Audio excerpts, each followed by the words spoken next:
Ito, ipopost natin. Ito, isa sa mga white man-made beach sa Azure. So, kita nyo puro mga white beaches dito. Ayan, kita nyo, oh, man-made lang yan, pero white sand po yan. Oh, ito ang Lagoon 1. So, ang lagoon po dito, 3. Tapos may Olympic size pool.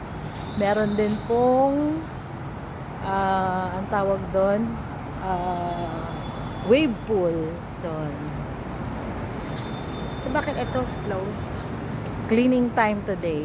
Ah, okay. As in, once a week talaga nagki-clean ng mga Ang ano. galing. Dapat. Kaya sobrang sarap maligo rito. Alam mo, malinis. Sayang talaga. Very convenient.